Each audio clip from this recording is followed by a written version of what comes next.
Guys ഞാൻ എല്ലാം ചെയ്ത് കഴിഞ്ഞിട്ടാണ് ഗെറ്റ് റെഡി വിത്ത് മീയുടെ കാര്യം തന്നെ ആലോചിച്ചത്. സോ ഐ തോട്ട് നമുക്കങ്ങ് പെട്ടെന്ന് എടുത്തേക്കാം. ഞാൻ ഓൾമോസ്റ്റ് റെഡി ആയി കഴിഞ്ഞു. ഡ്രസ്സ് ഇടണം. ഡ്രസ്സ് പക്ഷേ അമ്മ കൊണ്ടുവരുന്നേ ഉള്ളൂ, അതാണൊരു പ്രശ്നം. സോ ഞാൻ വെയിറ്റിങ്ങിലാണ്.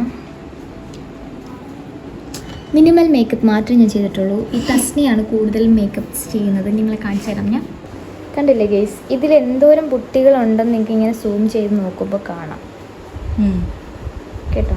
ശനി ഞാൻ സൂം ചെയ്യാം.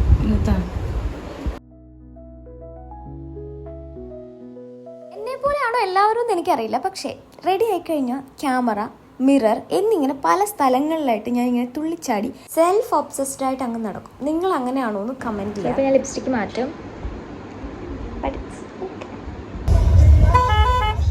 ഭയങ്കര ആഗ്രഹം ഉണ്ടായിരുന്നു ഞാൻ റെഡി ആവുന്നതും എൻ്റെ കോസ്റ്റ്യൂമും ഒക്കെ നിങ്ങളെ കാണിക്കണമെന്ന്. പക്ഷേ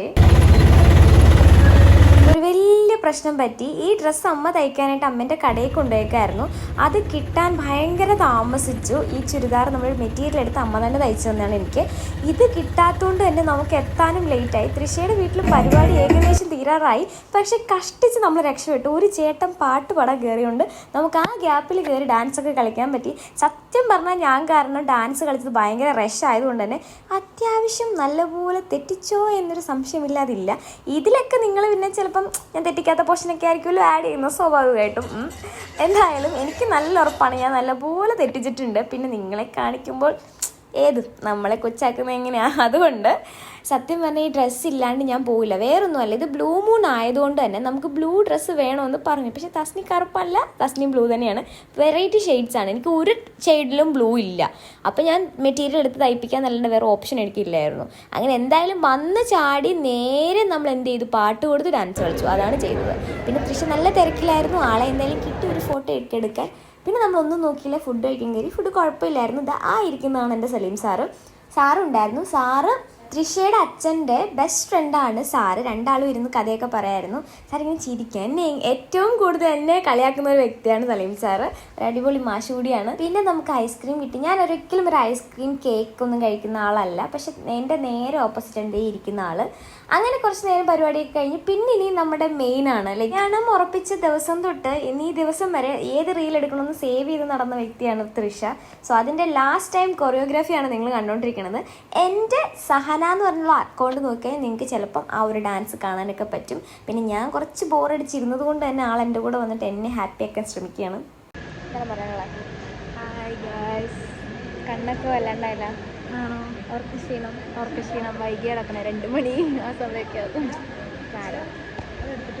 തൃശ്ശയുടെ വീട് ഭയങ്കര ഇഷ്ടമാണ്. അവിടെ ഭയങ്കര കോർഡിനേഷനാട്ടോ. എല്ലാ വീട്ടിലും ഉണ്ട്, എൻ്റെ വീട്ടിലും കോർഡിനേഷൻ ഉണ്ട്. പക്ഷെ അമ്മയൊക്കെ ഉണ്ടല്ലോ ഭയങ്കര ചില്ലാണ്. ഇത് അവരുടെ അമ്മ, വല്യമ്മ, അങ്ങനെ റിലേറ്റീവ്സാണ് കംപ്ലീറ്റ്. എനിക്ക് തോന്നുന്നു പിള്ളേരെ കാട്ടി നല്ല ജില്ലായിട്ട് നിൽക്കുന്ന കുറേ പേരൻസാണ് അവിടെ ഉള്ളത്. അടിപൊളിയാണ്. എനിക്ക് ഒട്ടും അഡ്ജസ്റ്റ് ചെയ്യാൻ പറ്റാത്ത ഒരു കാര്യമാണ് ഇപ്പം നിങ്ങൾ കണ്ടുകൊണ്ടിരിക്കുന്നത്. ഭയങ്കര സൈലൻസ് അല്ലേ. ഇത്രയും നേരം നല്ല ആളും പേരുമായിട്ട് ഇപ്പോൾ ഇതേ ചുരുങ്ങി 4-5 പേരുമായിട്ട് ഇങ്ങനെ ഇരിക്കുമ്പോൾ ഒരു ബുദ്ധിമുട്ട്. കാര്യം ഇത്രയും നേരം നല്ല ജില്ലായിട്ട് എല്ലാവരും നല്ല സൂപ്പർ കൂൾ ഹാപ്പി ആയിട്ടൊക്കെ ഇരുന്നിട്ട് പെട്ടെന്നൊരു നിശബ്ദത എവിടെ നിന്നോ വന്ന പോലെ ഒരു ഫീല്. എന്തായാലും കല്യാണം ഇൻറ്റിമേറ്റ് വെഡിങ് ആയതുകൊണ്ട് തന്നെ നമ്മളധികം പോകുന്നില്ല. നാളെ റിസപ്ഷൻ ഉണ്ട്. ചിലപ്പം എനിക്ക് നല്ല പനി ആയതുകൊണ്ട് തന്നെ ഞാൻ ചിലപ്പോൾ പോയില്ല. എന്തായാലും ഈ പരിപാടി ഭയങ്കര ഇഷ്ടമാണ് കേട്ടോ. നമ്മുടെ ലാസ്റ്റ് ടൈം എല്ലാം ഇങ്ങനെ ഓർഗനൈസ് ചെയ്യില്ലേ, നാളെ ഒന്നിട്ടാ മതി എന്നൊരു തോന്നലല്ലേ. അങ്ങനെ നെക്സ്റ്റ് ഡേ ഒക്കെ ആയി. നമ്മുടെ ബ്രൈഡ് ഇവിടെ റെഡി ആയിട്ടുണ്ട്. പറഞ്ഞാണ് ചേട്ടൻ്റെ കല്യാണം അല്ലേ, എന്തായാലും പെങ്ങളിച്ചിരി അടിപൊളിയായിട്ട് ഇരുന്നോട്ടെ എന്ന് വെച്ച് പെങ്ങന്മാരെല്ലാം നല്ല ചെത്തായിട്ടിരിക്കുകയാണ്. അമ്മേനെ ഞാൻ മാക്സിമം ഒരുക്കി കൊടുത്ത് അമ്മയുടെ കണ്ണും കാര്യങ്ങളൊക്കെ സെറ്റ് ചെയ്ത് കൊടുത്ത നമ്മളാണ്. ഈ ഇരിക്കുന്ന സുന്ദരക്കുട്ടിയാണ് ദീപാമ്മ. എന്തായാലും അമ്മയും മോൾ പരസ്പരം ഹെൽപ്പ് ചെയ്തിട്ടാണ് റെഡി ആവുന്നത്. പിന്നെ മുല്ലപ്പൂ എന്ന് വേണ്ട എല്ലാ വിവിധ സാമഗ്രികളും ഉണ്ടായിരുന്നു. സത്യം പറയാമല്ലോ എല്ലാവരുടെ കോസ്റ്റ്യൂമും എനിക്കിഷ്ടമായി, എല്ലാവരും ഒരുങ്ങിയത് എനിക്കിഷ്ടമായി. പിന്നെ കല്യാണത്തിന് ഞാൻ പോയില്ല, ബിക്കോസ് ഞാൻ ഇങ്ങനെ ഇരിക്കുന്നെങ്കിലും ഞാനത് ഫുള്ള് മേക്കപ്പാണ്. എനിക്ക് അത്യാവശ്യം നല്ല തലവേദനയും ഉറക്കം ശരിയായില്ല. 5 മണിക്ക് അവളെ റെഡിയാക്കാനായിട്ടൊക്കെ ഇറങ്ങിയായിരുന്നു. കുട്ടിയുടെ ഡ്രസ്സൊന്നും എല്ലാവരും കണ്ടില്ലല്ലോ. ഇതായിരുന്നു അവളുടെ കോസ്റ്റ്യൂം. നല്ല ഭംഗിയുണ്ടായിരുന്നു. സത്യം പറഞ്ഞാൽ എനിക്ക് അവളുടെ കല്യാണം പോലെയൊക്കെ ഫീൽ ചെയ്തു. ഒരു ബെസ്റ്റ് ഫ്രണ്ടിൻ്റെ കല്യാണത്തിന് ഒരു ബെസ്റ്റ് ഫ്രണ്ടിന് തോന്നുന്ന ഒരു ഫീലിംഗ് ഉണ്ടല്ലോ, അതായിരുന്നു എനിക്ക് സത്യം പറഞ്ഞാൽ. അങ്ങനെ അവർ കല്യാണത്തിലേക്ക് പോകാനായിട്ടൊക്കെ ഇറങ്ങാൻ നിന്നു. ഞാൻ നേരെ ഒന്നും നോക്കിയില്ല. എനിക്ക് അത്യാവശ്യം വീട് വരെ പോയിട്ട് കിടന്ന് ഉറങ്ങണം എന്നുള്ളൊരൊറ്റ മൈൻഡ് സെറ്റായിരുന്നു. പിന്നെ അതിൻ്റെ കൂടെ തന്നെ അത്യാവശ്യം നല്ലപോലെ ഫീവർ, ഒരു വല്ലാത്തൊരു ബുദ്ധിമുട്ടും കൂടി ആയിരുന്നു എനിക്ക്. നമ്മുടെ വ്ളോഗ് ഇത്രയേ ഉള്ളൂ. ഇഷ്ടപ്പെട്ട ലൈക്കും ഷെയറും സബ്സ്ക്രൈബും ചെയ്യാൻ മറക്കണ്ട. അപ്പോൾ